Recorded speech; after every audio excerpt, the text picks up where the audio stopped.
ایوار باش بینرن هجا و خوشتوی بینرن بادنان ساد بینرن ایوارا بادنان خوشحالی جارا کدی امو اینگش نفی کدو جبوی پیشکش کردن برنامه هوا ایوارا بادنان بینران با بورن برفی گیرو بونه چند اگر این یه ریکی و هات نوچونی بود ترافیک و ازدحام حتی ما مستای برای ازگشتی ما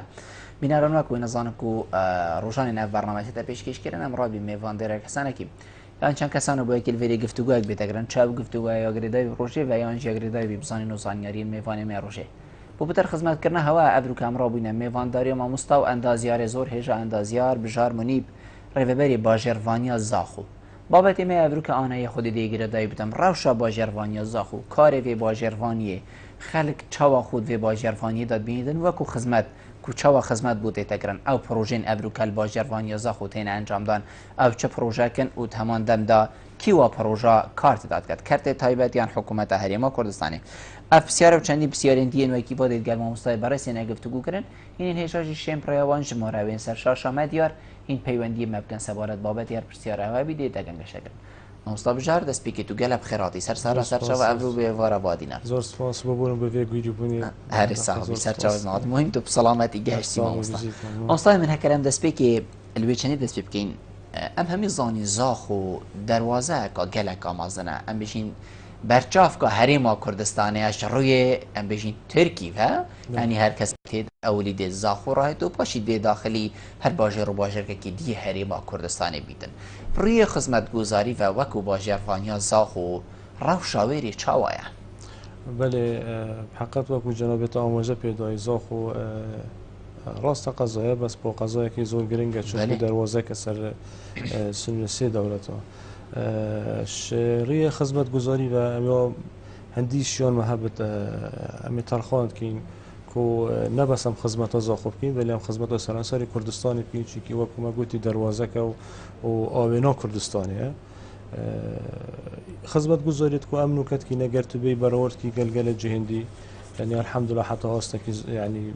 وەکوت ئێتە تەقیمکردن تەقیمێکی زۆر باش بەحث هەکەر بێتەکردن سەر هەر ڕێڤەبەریەکی یان هەر کارێکی ئیکسەر ئەمت بێژین قەیرانێ کار تێکردناکردی و قەیرانێ وانەکریە ئەم شولێ خوب بکەین لێ گەلک جەهاژی ئەمت بینین سەرە ڕای قەیرانێ لێ بەردەوامیەکە کاریە هەیە و بووینە جهێ دڵخۆشی حەقیقەت بۆ خەلکێکی ڕێڤەبەریە باژێڕوانیا زاخ و چاوایە قەیرانێ وەکریەک و شەلە لە بکەویتە کاری یان نیف شەلە لە بکەویتە کاریان قەیرانێ وەکریەک و مرۆڤ بەروکەکە دی بگریت و خزمەتەکە دی بکەت یا دیف شیانێن خۆ حقت ئەس چ جارە نەلگەل هەندێمە ڕێبەبەرێن دام و دەستگایم تایبەتیت خەدەمی بەحسی قەیرانێت دارایی بکەن ئەجبەر و ئەگەر ئەم بەحسی قەیرانێت دارایی بکەین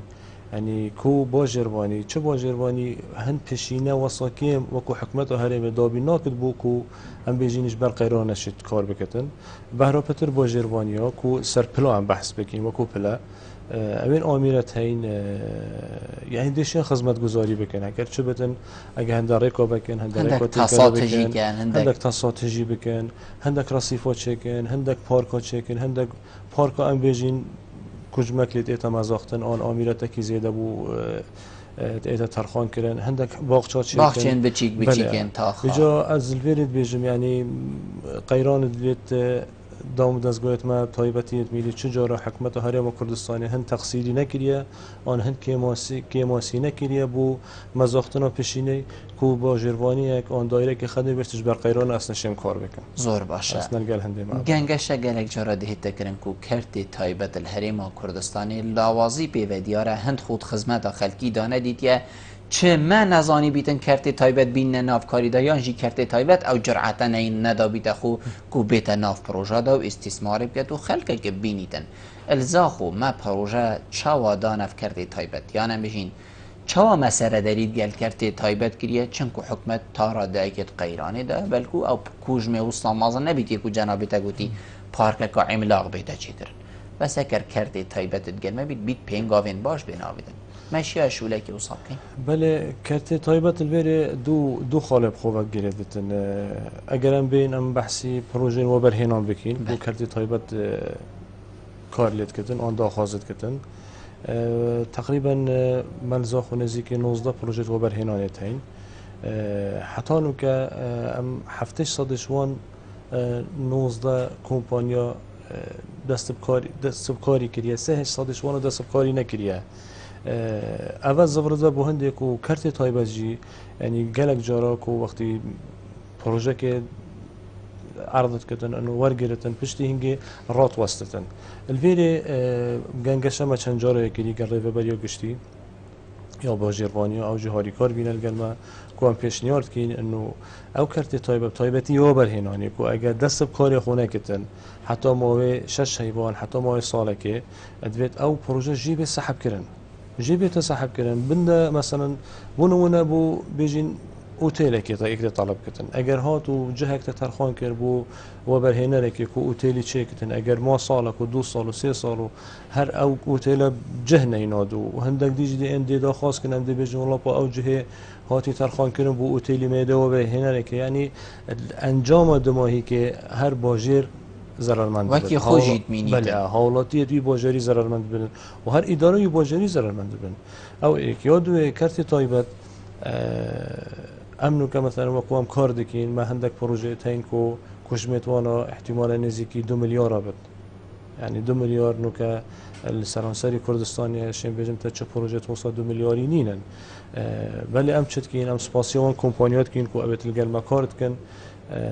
وكو ام إحالة كين كو كيشوا ديبو ما كاركت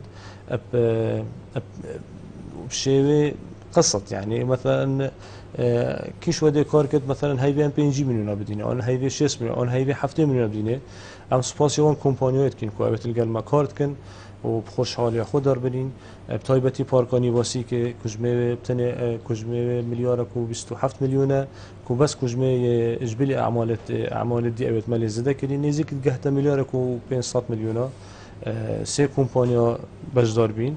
وهر سي كومبانيا جي كارتي تايبت بينو واصلا سباسيو هر سي بروجيت كمل فيري چونكي اوانو شين بيجين او هاري كاري وحكمتي جلكر يعني ايكش وانا قلت اس مستعد في بروجي شيكم تو هاي 110 مليون بدي من يدي قلت 7 مليون يدي قلت بي ان جي ما دويه بي ان جي يعني بجوج بن هندي از بيجما برخو يعني حكمته هرمي تجاره هند كيماسي بارا ندايه كوتو نشي شول بكي يعني 5 مليونك يعني هر بشينه دي هبت 5 مليونك تو بدي ابي كارتي طيبت بروجي تجيب كار بينت يعني بجه بينت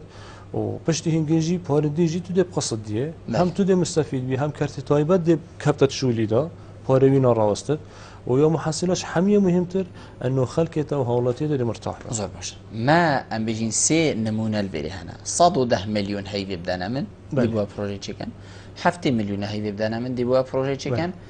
5 مليون بدانا من ديبوا هيفي تشيكن ما داف 5 مليون بر قيراني وحتى داوي حكمه دشيتن وي پاريدن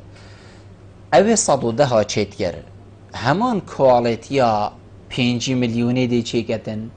یا جیم دی بیشین مادم 5 بیت دیف 5 خوب شد کار کرد انا بیشین کاری بی گیروتر لیکد یعنی غصه چینه کت وکی کت محمد ودو و اوه 110 ها کو نقشه بو مینه وکی بی چینه کرد ای سر حساب شولی نینه اف 110 حتی گیت 5 نخير ببرا خود يوركم يعني او 5 مليون نسر كواليتيه يعني كل فو مشروعي مليار كو 27 مليون اولا ما كومبانيات بسبور داخاص كرن بو فيكاري او ايكو دوي اوه 110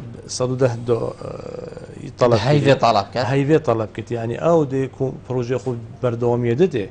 بس هيفي او مستعد 110 مليون از بالمية يدي 7 مليون ويدي جي 5 مليون نفسي مشروع يعني نفسي كواليتي وحميد يعني خاضع ابو فحوصاته يعني نسر اساسي كواليتي بس احتمال كابرايك متمكنه بتر بيتشي بوتراشي بتر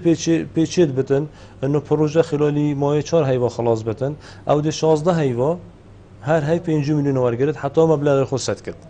يعني مثلا كابرا احتمال خذ اللي زي كد متمكنه ودبيت هاري كاريا كيجي بكتن او جي طبعا او راسنا باري بدينه بقصه امدينه بس هاري كاريا اگر تبي او باري دفع مازن حكومتي بالكل بردست دينا حاليا او هاتي او دفع ديكتن ودي بيچي باري بسر هيفي بينجي چونكه اگر وكو احاله بتن بشتي مثلا مده احاله خلاص بت مده مقاوله خلاص بت ادفيتو باري بديه مجرد 10 صديه وكو صيانه وضمانات وتامينات وكيدي مبلغ دي لازم تحميته بدي اختي مشروع خلاص بتن چه يكون الولاط ما ام بيشين هند متمانن بين كومبانيا اهليه ام بيشين كرتي تايبت وحكمتي هند متمانن نبيت يعني الولاط بيشكفتي جنابته چه در مزان يعني خلق خداني كرتي تايبت داخازت كد کو پروژه بوی بیت دان وکی کو بری ویگا جنابته گوتی نمونه فندقه کی موتیله کی او جه کی گشت گذاری بوچی الولاط ما دیده ویجی وی هند باوری بخونی نه چیکت یعنی حتی حکمت جی هند باوری نه ابدا تفهمی کسا اگر چنه و حتی دانه بشید و برادت مالکم خلق گازن ده هندید کت کو او تشتی کرده تایبت چیت کت هند لاو نینه هند بدلی خلکی نینه يعني هر حس کت حکمت سرپرش بید دستی حکمتی مباشر تدا بید یعنی هر حکمت خود چی کت بله بس شاركي قالك جامبي بحقات او متمانه انه كو لاوازه بين كرتي طيبات وحكمتي ام وكو دوائر حساب كنا بيجين حكمت اوش برأيي مش طريقه تعامليه يعني بحقات اجر ياوي ريفا بري معني بيتم بخارجه يعني من ريز بو همي ريفا بري هي بس اگر تو تعاملك يعني تعاملك وصل قال بلندري نكي او وصل قال كرتي طيبات نكي كنو ابدجي تاع هذا كلام مهم الفيري يعني تو متمانه بدي كنو تو نتو ضرر ليكي يعني از بالي ما سروكي باجرباني قال جرم هندك البلندر قلت بين يعني وقتي كي قلت بويا مرحبا او مرحبا بشك بيدلي ويدا يعني ابدي ضرر المكت انا مثلا دي اندازيا ضرر المكت يعني الحمد لله انه كانت جهشتينا حدك خلال في صالة ابا صالة كشاري بسروك شارواني ما يعني بهرا بتريد بلندرا آن کرتی تایبت وقتیت این یعنی خوب خدا نزانن اول بری گله گرینگه کار بل وقتی تو کابرای بلندر بید کرتی تایبت بید حالاتی بید تو ولی بکی او خوب خدا نه باجری بزاند يعني كوچا مثلا تو از سلوك باجرباني ما خوب خدا نه باجری زانم خدمتکاری باجری ما تو ولی بکی اوجی بجدار بید بجدار بیناوی و کی اگرش دل بجدار بتن او دکاره کی باش کرد بس اگر بترستن و بیجت والله ابد المبحجات كفتن و ابد مثلا دي مغرمه كت ان دي وقت الضرر بينم ان كابرا مثلا 5 مليون كو فايده بك جاب مروان 5 مليون بتن ابد بر هند متمانه نامينت بجا نوكا يعني اشين بيجمت يعني بهرا بتر امين سرمایه دارین زاخو يعني الحمد لله حتى راده كي ام تشتي ام بيجين وانا كوبين هاري كاربين قال حكمة زاخو قال باجير زاخو كسوان خنادت باش زور باش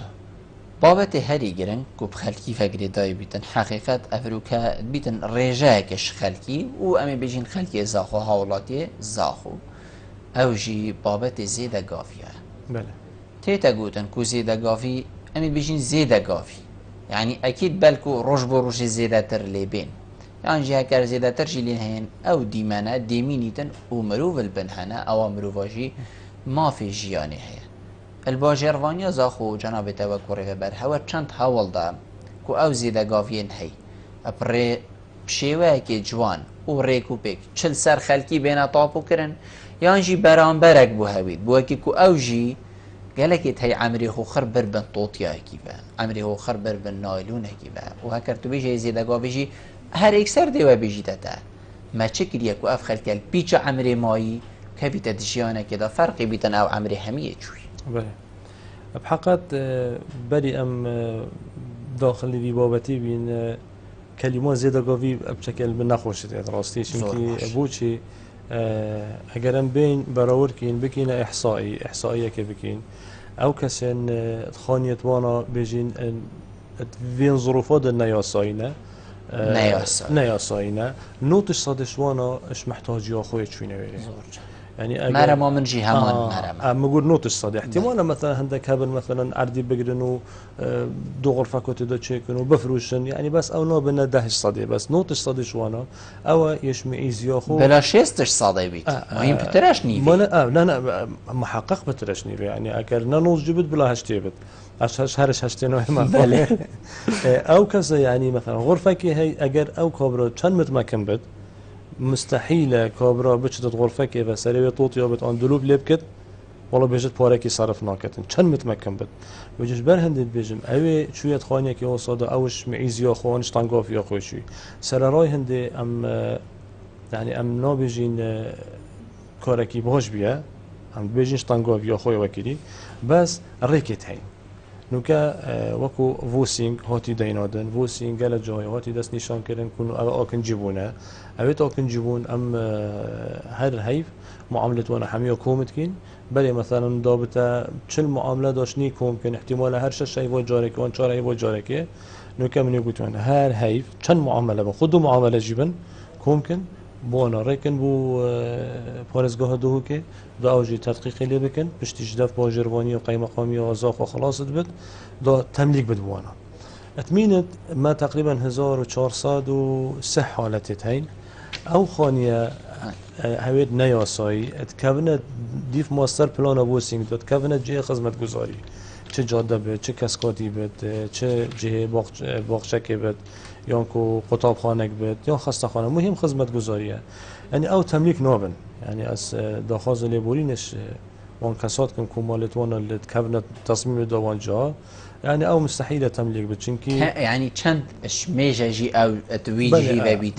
چند شميجي بوچي چنكي معقول ني نتوخانيه كي تملك بكي تو او خانيت ناف جاده كي دابت احتمال او جاده بتري بارا 4 5 گرکا 4 سری چیه 4 سری وقتی او جاده ببتن ام گله جارت بيجين وانا وقتی او جاده ببت ان او باغچه بيت جهينان ان او خستخانه بيت بجهينان قرب وكي درس بدني انه قرب وكي وصابتن انه او شويه رابطن او جاده ببتن يعني 4 سریوی او تملیکاوی گله زحمته ما هاولاتی هيا کودوان جهه نیاسایی فبیتن ام بیجین خو آسی کر بید جاده جیب چیت نرابید باخچه چه بید نرابید نخوشخانه و خواندنگه و حتی دیما هر جا که گشتی نرابید خو آسی کر بید بیجتن اس نرابم ایلا برانبر اف کجمه پاره یان اف جهه یان اف پارچه عردیه بید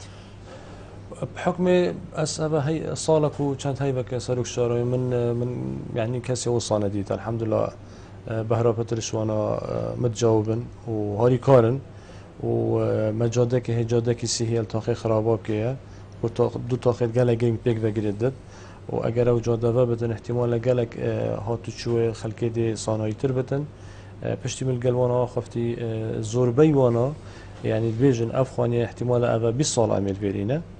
و از الویری جد بیجم تخلطی تخطیطی بی چون که جاده الویری دهی بی 10 متری بی پشتی 10 متری هندکش وانی هاتین تملیک کردن مثلا جاده برداین 10 متری جاده پشتی هنگید کردین 3 متری فرح تربیه وقتی فرحت بدنش نی هند خانی دید کبن بر الویری حوالاتی وقتی افشاشی چل بد بلا مروف صراحت با خبر يعني اگر با جروانی خلطی کبد خوشه بشن از خلط بیم وقتی مروف وی شاشیت کتن حوالاتی الویری متمانه بود شینابت يعني دي بيجي باشه تعاولك اقول جاده 10 متريه بوش تخوانيه مدابر ومريزي هيجيبوا هولاتي حمي مثلا نظام الفوسينج ان جاده 10 متريه ان 20 متريه ان لازم 6 متر تو هند متر ارتدادي بكيو اول رصيفه و يجوج بر هند بت اگر دلگراني هند جاره ناراضي بينا خود يارتكن سر راي هند يجي هندك شلون بيجن مادام مصلحه عامه وجاده بيجن مادام جاده ام مستعدين ام ما خانيه بردين بجل فيري او خانيت ام ما قلت نياساي ام بونمونه از قال جرب بحثي الكبريت كتاخت الكبريت كمتاخي فرقي تاخت الكبري احتمال هند خاني هبينا نافزا خدا هنجي نبينا راست يعني تاخت الكبري جند بيا اي باشا وكو حدود وكو هاتي داخل بيا او حدود داخل بي قصدمة الكبر داخل حدود باجرواني زاخو كر يباشا او خود طابعي جندي بي تتكرد ناف طابعي باجري دا وقتی تاكي ناف طابعي باجري دا نكتت بيجي او خانية زيدگاوين آن نياساينه يباشا او هبيا بري قالك محلل زاخو هبن يچاو نياساي بيه يعني اما حقا مروب اتبيج متى مروب لازم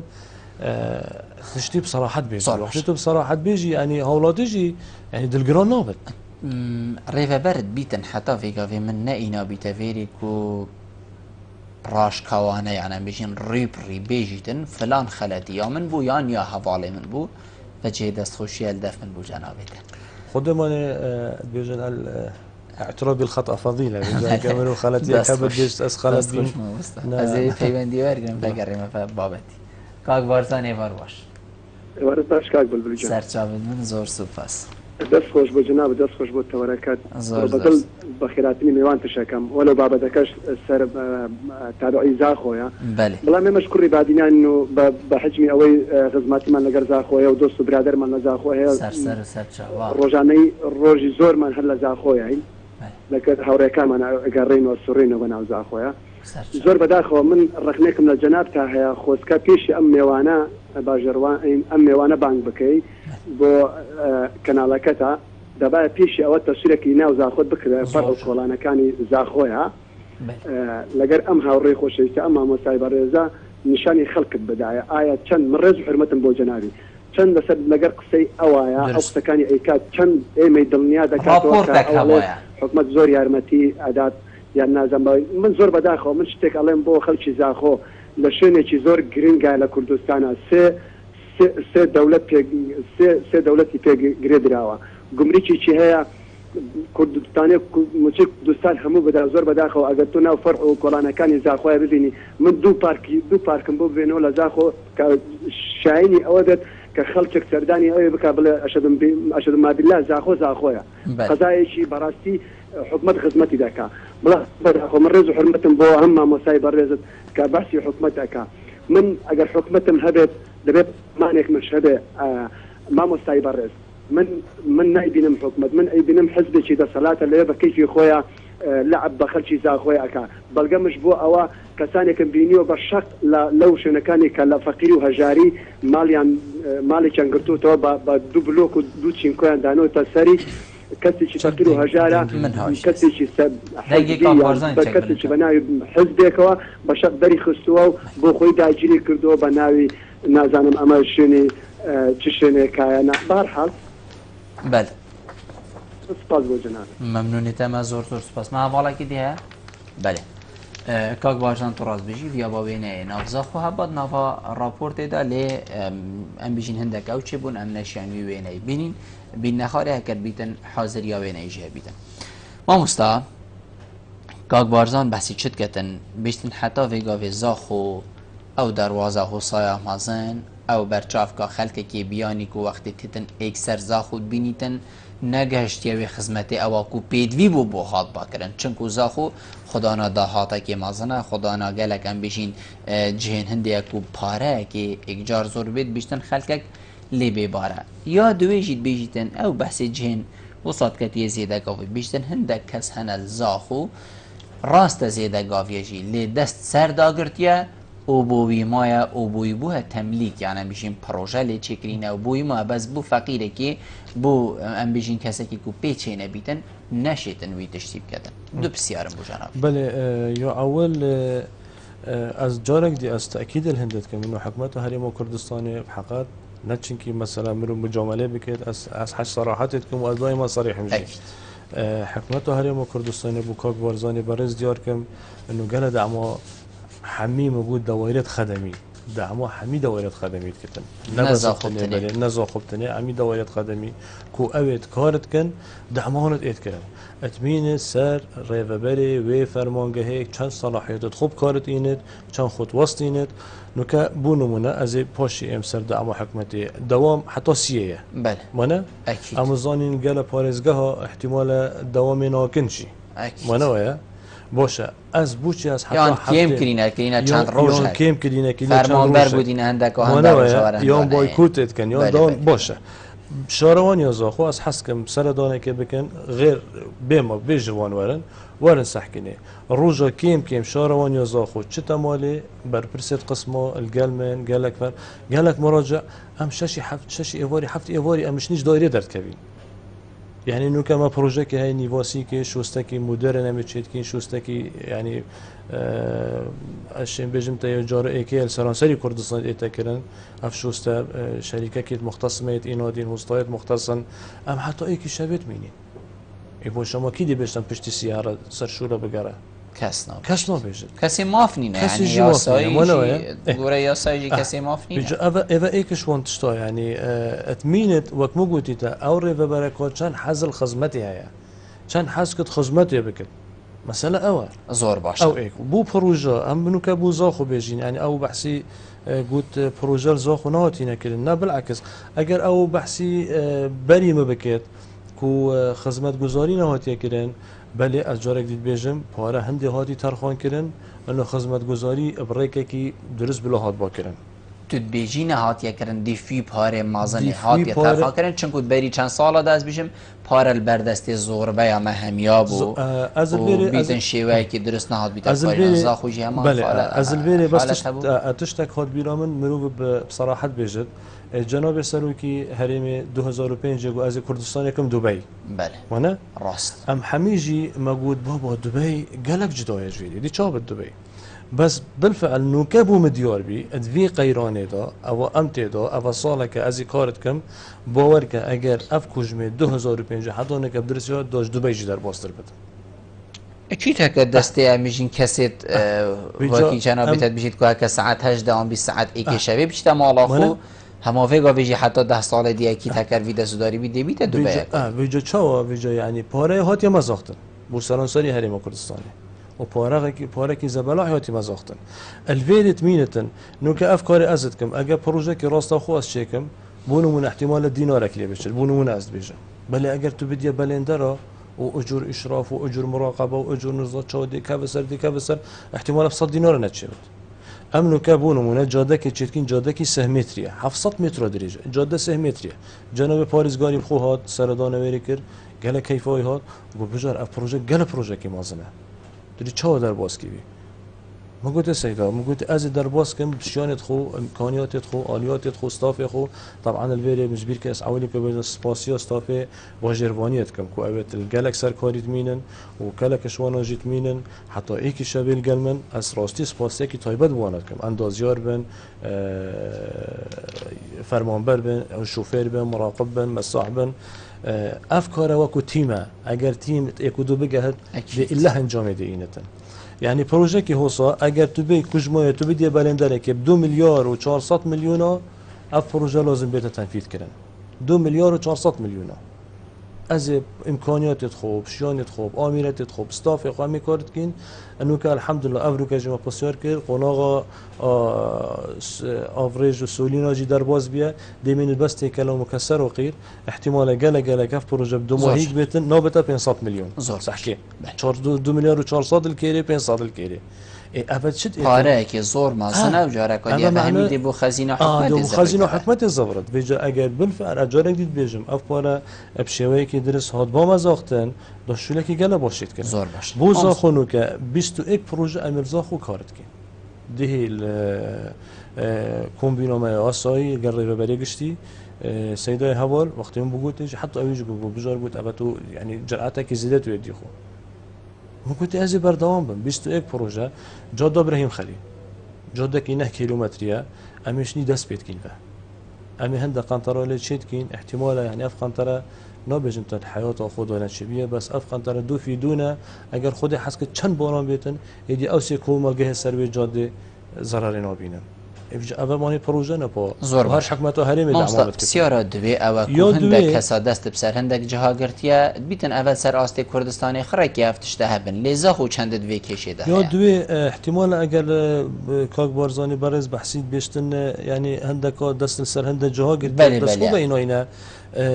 من اولی که گوته جنابیتن و که مثلا بونو منه او 1403 حالته بله باور که اگر اول ایک دست حالات دار بد اگر یک برپرس جبت و اگر یک فقير جبت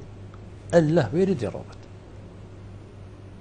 محاله يعني بو من جارك يجي ايك بينا احتمال قالك هر برادرين ما ينزاخونا برپرسن دليواناش متمين تبو سرا هنده تشتا بس نينا يعني افا تصميم مساومنين تصميم بقوري هندي بشين كاسكو دي رابطو دي ديف دي قربوها ام بشين دي فياساي بله اگر اوجه كدست خدين ودي سر وتصميم طبعا 2013 هات تصديق كرن جناب وزير نوروز خان تصديق كر عفوا يعني وزير بيجم كاك درشاد بي تصديق كر مهم يعني بشتي 2013 تصميم نوتشغل بدل بد يعني بتايبتي جهين كاسكاتي جهين بارك الدف من مستحيل بين كاس غوري بس شي اتمينة اف 1400 الصحانة توكم قلتي جنابته ابد يتقربوا كانوا دي رابط بيجي شو بربز بد شو فقير بد بس والله هيك بربرسك يجهك بخد دست خداینا بسر اونو که ببت جهکی آکن جیبون والله بابا شانسي بيا بوجا زۆر باشە مامۆستا کێشەیەکە زاخۆ هەبوو و بەری چەندێک دەمەکێکیم حقیقت ئەو کێشە کەف بوو چاوکێن کامیرا و کەف بووستان لەسەر تۆڕێنجڤاکی ئەوژی کێشە ماناگلێشی بوو گۆڵان و ئەم بژین سیکێن بازارێ زاخۆ ئەو کێشە بۆچی چێبوو و چەوە هاتە چارەسەرکردن ئایا ئەڤە دەبوو دەمکی بیتن یانژی دەمەکی درێژ و ئەف کێشە چارەسەر بوو ئەم دێ بەرسەوە پرسیاری ژانابێتەوەرگرین لێ پشتی ناوبڕێ فەتگیاری گەلمە من بینەران پشتی ناوبڕێ ئەمت گەلوەینە بوو تمامیە بەرنامەی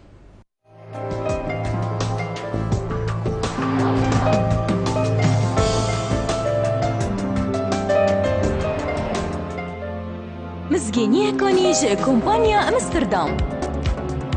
هەر هەوڵاتێکی مۆبایلەکە ژووری ئەمستردام بێوان بکرێت دێ مۆبایلەکە دی S1 یان S2 وەکو دیاری وەرگریت هەر مۆبایلێکیان ئەکسسواراتێکل دەفمە بهێتەکردین دێ ناوی چیتەت پشک کێشانێدا دیاری ژی 20 مۆبایل ji مارکە ئەمستردام بێوان ترۆمبیلەکە کەیە کارێس یا مۆدل 2016 یا خێزانیە دەمێ ژیوانێ پشک کێشانێ دەستپێکا ساڵانیە بێدەلی vêj دەست خۆنەکە ئەستا کۆمپانیا ئەمستردام بکە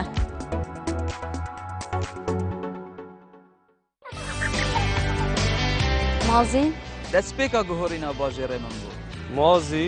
جێ گوهۆڕینە مازی آرامیه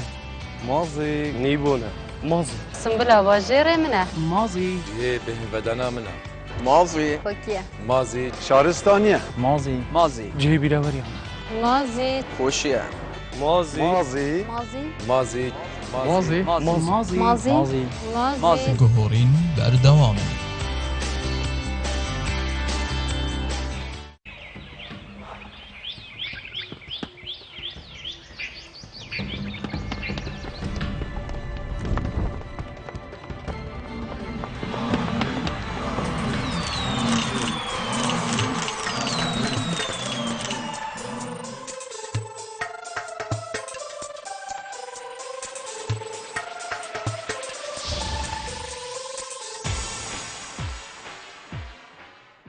خارنگها گلی افریقیه ادناف سقای که جوان و هین خارنگها گلی افریقیه و بریوبریا کنی بخیر هات نوت کرد خارنت ناف خویو بیانی ماسی بیکل هلیون بکا کلکن فستقا برخی حشاندی مریشکا سرپلا و پنیری ودگل چندین خارنت تایبت بخارنگه هوا شریناهی اجهمی جورا خارنگه ها گلی افریقیه کافه خارنگه جهن تایبت بو داوت و شهیانا ودگل جهن تایبت بو خیزانا خارنگه هاوین و زوستانا یا وکیدیه خارنگه ها گلی افریقیه دهوت گلی افریقیه موبایل 0705 354 44 44 0705 420 18 88 خارنگه ها گلی افریقیه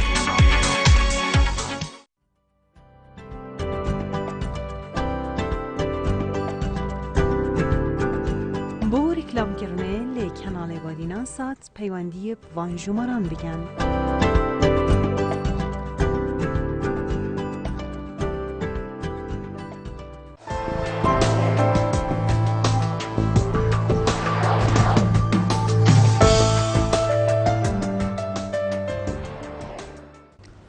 وەگەڕانەفە بوو تمامیە بەرنامەی بەلێ مامۆستا مە بەحسێ ئاریشا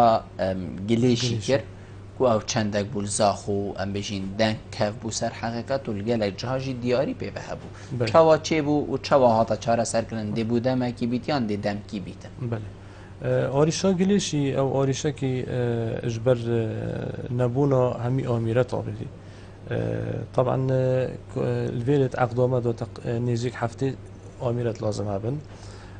كومبانيا وقت إنادين آميرت تخوي إنادين نزيكي بيجين حفتي صدش آميرت إنادن أو بيندي وقت ريك هاتي جرتن الویری اف آیشه دست بکر. بله. اگه بید بیرته بداية سال ریک هات گرتن بو هیوه که بو چنده او طبعا تزانی جی با حرکات سیری اگر روزه که بید گرتن احتمال 10 روزه حرکه گیرو بتن ویجا به هیوه که پتر هات گرتن ترینت هاتن وقتی او مشكله بله سنوري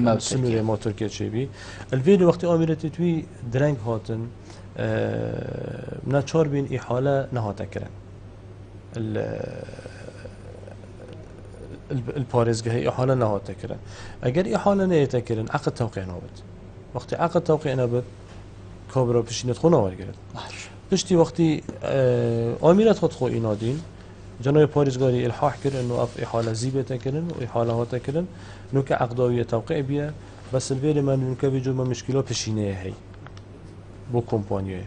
يعني تقريبا ابا ام كتنت هيوانه هدا هيش بشينا هيوا اك نوار گرتيه تو بيجي حاله دوباره بيتوا نه بارناكم چونكي اي نه تاكيده بورا يعني چا بو او گلیش جاره کادی مين دويري و کمپانی کار نکرد مادام اوه حیوانه هشتا پاره هیوا ایک نور گرتی نه وجات زاني چا كومبانيا جوانا كتن يعني وقت ما قال كومبانيا اخفتي يعني كومبانيا جي يعني بظاني انه اگر او کار نکتن او دي ضرر الباجري كتن ابطيبتي ند الاداري كتن او ايك يودويجي يعني نحله كومبانيا غريبسته بو 3 سالانه يعني اگر کار نکتن ما دي تشحل هبزن يعني باز بارناكم افكار دوباره بدفع ووكي دي جي سيوله يعني اصل فيرجي از بيجم يعني اگر سيولك هبت بيتا دان چنكي معقول نينا يعني نه هيوا كومبانيا بشينو هيوا ايكو دونا ورگرت اجا اگر مثلا يو هيوا ايكو القل هيوا 6 بيتصرف كرن دو قل هيوا 8 على الاقل 4 5 سلفا بدني دا كومبانيا جو بشه برداومی بده يعني مصرفك زورد اتا مزاختن نزيكي 369 عاملانن بيجا کا چند دشمنات ان اميرتن غازوایل سخبیر کرنه زور باش نام صدفه پیوندی جوارگی گاگ دلوان ایوار باش گاگ دلوان فرمو بله مرحبا چاون سرچاود من دنگه گاگ دلوانی نه توالا داریه بکم از بوکا که بشار منی بیاد گله دست خوشیلیت کم زور سپاس بوده و ایشالله اما پیوندی همه بونده به ایشالله بوما شیوی دنگی کاک دلوانی کیمتی کاک دلوان پیچک جه خوب گوره دو سی پینگاوه که ها بلکو باشته انزا دنگ کیم از برنده اما بس ایشالله بزید شیوی دریجت بوزا خوب و هم به سر بلندین دست خوش کاک دلوان زور سپاس بو پیوندی تمام استاد دست خوشی بو زور سپاس بو خدمتکاری ما و خدمتکاری هر کسی که الزا خو سرانسری کردستان ما یوم پیشه بد از یبوان هر سال ما استاد دمی من حقیقت لذت چید از دهی مسر دابش کرنا پارچین عردی بید گلکش فرمان برا افروکهی بیا هندی بن کا پارچین عردی یکین آکن چیبونه ایش خراگرنگتر خیزان شهید شر داعش يعني خلقك الهيفيه كادي تشتك بوهيد البنكري ناوي أبا چند سال نویسای پیش مرگه ناوی نویسای و وقتی که گله کیف و اینا خیزانا شهید یا ظلام شهید بو باب شهید بو حتی وگاوی تشتک ور نگرد نه شقه کوی که امد بیجین نه پارچه که عردی تشتکی هو صحیح و دل خوش کرنک مزگینیک بو خلقی که هبید بیجین دی تشتکی هو صابو هوا هبید بحقت بداية مروف خيزان الشهيدة مروف سر خود چند بوانا بچمين سرفرازية نسبت وانا خيزان الشهيدة اما تشك تيدانينا و اوراقت وانا خلاص بينا اسمزگينية دمانه ان شاء الله جوان نزيكا ده پارچه زاريت خود جوار گرن و کیش جهبو وانا ترخان کریم اوستا چنکو هندک جهبو پیشمرگی وقتی دهات بونا ترخان کرن کو ویگاوه بلکو بچند پاره که گله که کم چیت حقیقت مروف نشد بین سر اسمان برانبر پارچازه بیه یا جی برانبر خدمتاوی کری جهن هر وصانه یا جهن باشن او جهت ما دست نشان کرین از حس کم وقتی ورگرین جی بخو پسیار بکن اگر جهه که شوی باشتر هبت هر چند صلاحیت گوری ناقطعا ایک نه صلاحیت منن یا دوی جناب پارزگاری گله شندی عاجز بد بس باور که اگر جهه که باشتر هبت از بخول گل چم از بین جناب پارزگاری بلو اف جهه بیت گوری يعني أفجه ما بونا دست نشان كري هر خوش بدايتي از هاتي بشتي ملا قرش همي جها باشتره أفا بس بو خزانه شهيدان يان بو أوي دجي ديت اشتك هبيتن أوي كو هندا سالا ناف تو ماركي بله بس بو خزانه الشهيدة چنكي هجماروانا نگلكن وكيدي اگر ام بين بو رزامنديت كل دفمل با جرواني زاخو هاي نزيكي 4479 رزامندينه الويري يعني وكو پیشنیار و پیشنیار کری وجا از هر چند دانه زاکادی چند الگل من هاری کار بوم پسند و پیشنیارا میکن انه ام پارچه زوین زیرایی اف سیستم و مراندن و پارچه زوین زیرایی راستی او ام ضرره که اولی که سرانسری کردستان کین ام سرپیچیه که البریار جناب سروک هرمید کین که پارچه زوین زیرایی ناب جلبیت و مراندن و چندین حالت حسا چه بینه بیت یعنی کجمه که مازن پاره جی بچید ماوستا یعنی هکت پارچین زویه بدایان ام بجین تو یکین آکن جیبونی بدی سر 400 متر تو دی چند طابقه دانی و ابرو که سیستمی حسا عامودی چه بوه او دو یاسیه یاش همیه گرنگتر بونمونه ما پارچه زوی یک دایه که اب جهد اگر هادبانه ترخان کرن نزیکی کرنه و ویوی برزیلیه احتمال 10 کیلومتر بس الريك حتى تجهت ويلي باش دي كنجي او كابرا ويلي افاكت كنجي دي خدمات شتي افو كهرب وافريج وجاده دي كنجي شتي يعني احتمال 3 سال ديجي خدمات نجهن ويلي باش كابرا چه استفاده شي باش زبي كر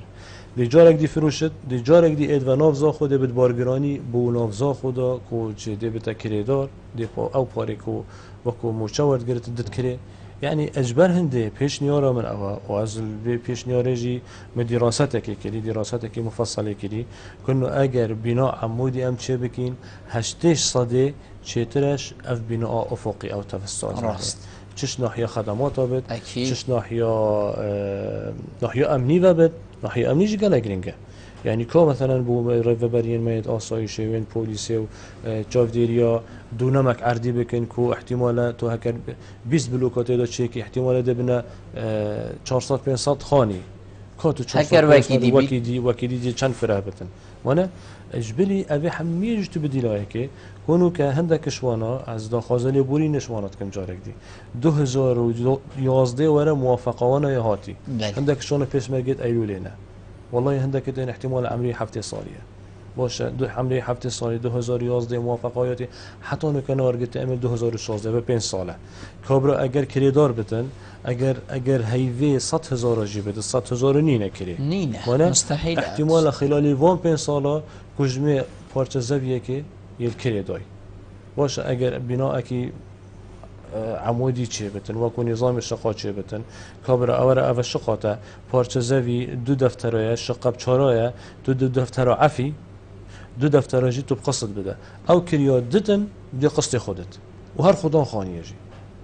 يعني مشكله من رايهم المشكله دي هو صح حل بوشي اف بوچونه نهاتنا ام بيجين جيب جي كرن حقيقه چنكو اف تشتين ام بيجين وصانكو ولات بيتي تاوا كرن ريجا هجاريه كيم ببيتن خلق ام بيجين ساري خوب دتا بنجاكي الحفتة صال يجي كريدار بيتني يعني حقيقة اللي مروفي بيتشي او كوري والاتي بيتنو حتى داوي او كقول نه نهات جيب جي كرن او في بيشنيارة دراسية طبعا طبعا او جي مالي او دراسة هنيم تفصيلين قالك تشتم خوفا جريدتن وكو جدوى اقتصادية ما خلاص كري تقريبا ما تقديم كري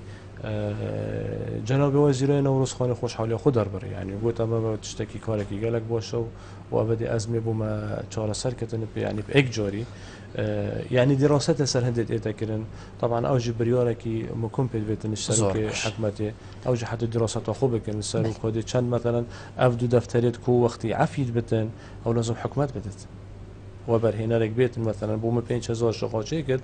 او دو دفتر هر شقه كي لازم حكومت بتشي زور باش يعني اول دراستك اللي كان از دهیم سر تبری دیمای یه برنامه اول سه جاره ازت بجم زاخو دروازه اكش دروازه مازن الحريمه كردستانيه يعني وقتی خلق بیتن جهر کی گشتیاری بینید دی دوباره کت هدفه و دی سه باره کتو حتی داویه بوچی زاخو خدانا پرا دلال زاخو دروازه حتی ویگاوه نبوه جهک که وقتی هم بجین زاخو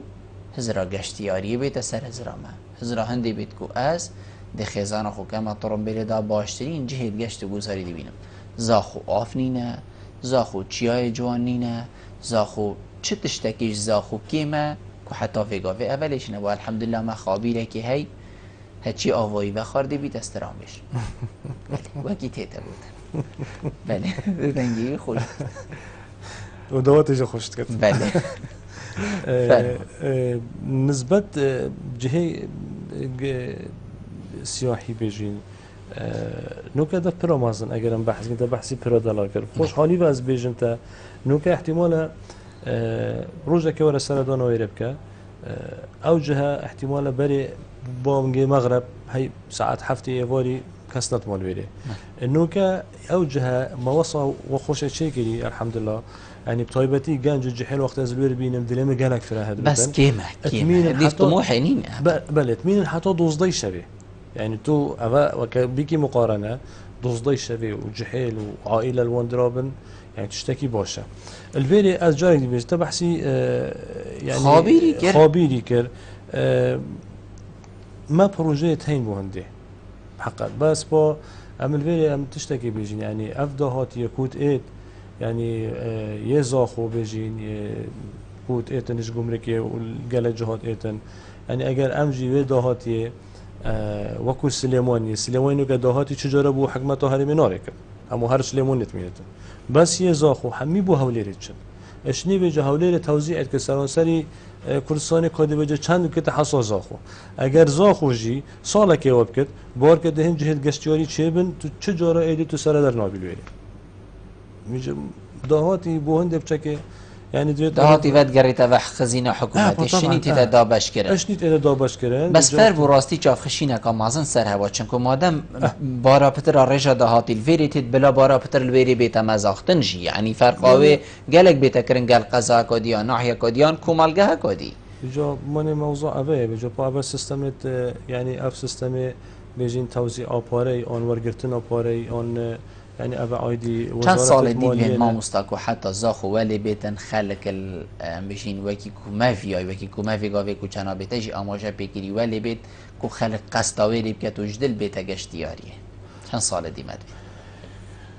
كاكبر بالسرفي السوداني سرفي السوداني نوكا امتي دو سرفي قيراني أسو عدد انت حتى صالك دي زاخو صادي هشتيبات البت أبا تلفزيونو حتى صالك دي خده بس سرفي السوداني سروی ده ویجا اگر هیچ دعمو ما بکن تو دیگه سوزه کل پیشچاکین کامیری و خلقه که گوزدار و بینگی از اینو کل ویری جراگهینم پارک دی از چیت کم طبعا ما سی پارک زاخو چکیدیم وان قیران ده وقتی ام بیجیم پارک یعنی نه پارک که حدیقه که 1000 متریه او سنتر زاخو 12000 متره ابشیوه که وصل مدر ما چکیری اف نافورت دا اف خزانت دا سالک آدی حیوان هدیه که بیتت خدمت خلقی ده مادام هندا مازن ما مستا خود حسكت افصاله هي وقتی که خدمت خلقی ده هي وقتی حدود ده هي تشتكي زور باشه برادر بيشن تدم نما بس از هر وی بسیارشی که این مجنابی پارک دیجی 7 دونمیه از چیت کم پارک که ورزشیه پارک که السرانسری کردستان که پارک که هو بلا خلاص به تصمیم پاشینی شدادم اگر هبت پاشکو بیجم تو بالا زور باشه ما مستا برادر بيشن دم نما بس از وی بسیاری هر گین ما مستا بلا خل ما بگم سگه بلا خل ما بگم پرا خانی ما مستا اصلا چند بشین ریوبریه وگیری داره چنکی ما ریوبریا ریکو پرای بس چند ام بشین هوا حق سر هیا کوهین سر وی پری باخبن و بزانن اف پرا او اگر وی پری چبو هولی هاته و گهشت کیری وگامی پرا خانی الحمدلله نوکا یعنی قناع کی باز در بازد بد وقت جنابتا گویی که چند حق مرو به هیل سر باخبد از دی آخر من سر وکو اندام کت لجنه دا ولی پیشنیارم او بی وکی اف آریشه چه بی کنو هر ایک کاری خوب کت بله یعنی بحقیقت کاری پرا نه کاری با جروانی های بلو هر ایک بصراحت با خبت هر ایک جی وکی بیجت صلاحیت خو و شجانت خو مزیخد ریکو پر ریو بریه که بسپوره بشوله پرا باشه بوچی با جروانی بکاری پرا رابط بوچیش برچی من رزای بو اندازیارت معنا بیشم نزانم بس با اندازیاره که اگر سرپرشتی 10 پروژه پرا کرد و اندازیاره که با جروان سرپرشتی پرا اول بکرد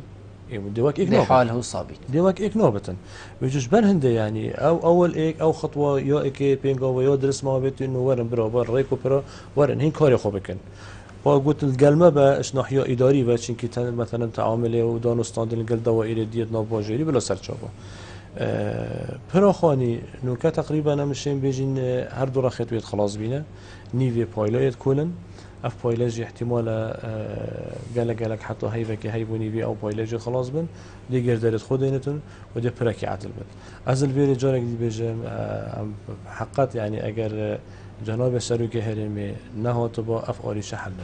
دیوه کی بری خراب بیته و ما مستعد نه ان شاء الله خراب نه ان شاء الله خود نگی جا خراب والله خود نگی اگه زلزالک شد پادی خراب اشتکی جدا هم کسلی ناربید ما مستعد دائما برای دیمایی که بچه که جناب تپی و کا دیمایی که بیب کرتی شی کرقی اپی و من او انه اسوزد ما حالاتین کردستان سراسری کردستان تایبتی زاخو ارکی من واجب من تاج سرسری من خدمته ما چه مقصدی پیدینیه و از حسکم خدمت آنها بکم از وقتی جهیله که بینم تایبتی الزا خود گر نجد دنیا تیرام نکرد من چه پیدینه از خدمت کاری آنها مستعد زور سپاس جناب تک تو میفهم بویگل مرو نشتن گلت چه سرفرازی زور سپاس بله بینرین هجا خوشتوی به چند امگش ندیم و هیچ خلق ابروکا برنامه هوای وارابادینان هیچ که ماشیابی پیچ خدمت هایم برز بگن حتی مینو خلق کادی جه چاودیلی خدای مازندان بخاطره